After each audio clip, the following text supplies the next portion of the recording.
அப்படி கேட்கும்போது குளிர்ச்சியா இருக்கு. அப்படி அதுக்கு பேர் தான் மேம் தானம். தானம்ன்றது எல்லாரும் என்ன பண்றாங்க, ஒரு ஃபேண்டசிக்காகவும் வந்து ஒரு யூடியூப்ல போடுறதுக்காகவும் ஒரு இன்ஸ்டாகிராம்ல போடுறதுக்காகவும் ஒரு தானம் கொடுக்கறது ஒரு வீடியோ எடுத்து பண்றீங்க. அதுக்கு பேர் தானமே கிடையாது. நீங்க செய்யக்கூடிய தானம் வெளியில தெரியக்கூடாது. ஒரு பர்மன் சொல்லுவாங்க, நம்ம இடது கைக்கு கொடுக்கறது வலது கைக்கு கூட தெரியக்கூடாது. அந்த மாதிரி நீங்க பண்ணக்கூடிய ஒரு விஷயம் 4 பேருக்கு கொடுத்தீங்கன்னா அதுக்கு பேரே கெட்டு போயிடுது.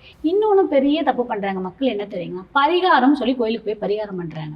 பரிகாரம் பண்ற இடத்துல போட்டோ எடுத்துக்கிறாங்க. ஓஹோ, அப்ப அந்த பரிகாரம் எங்கன்னா நிவர்த்தி ஆகுமா? நீங்களே சொல்லுங்க. போட்டோ எடுக்கிறதுக்கு வழிமுறையே இல்லாம போயிடுச்சு. கோயிலுக்கெல்லாம் சில இடத்துக்கு போய் பரிகாரம் பண்றீங்கன்னா போட்டோ எடுக்கக்கூடாது. அதே மாதிரி தானம் கொடுக்குறீங்கன்னா போட்டோ எடுக்கக்கூடாது. அந்த தானத்துக்கான முழு வெளியில தானே காமிக்கூடாது, நம்மளோட மெமரிஸ்க்கு வச்சுக்கலாம்ல.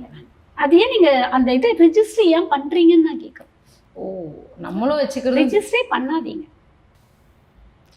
சரிங்களா? அப்பதான் உங்களுடைய நீங்க எதையும் எதிர்பார்க்காம பண்ணுங்கன்னு சொல்றேன்.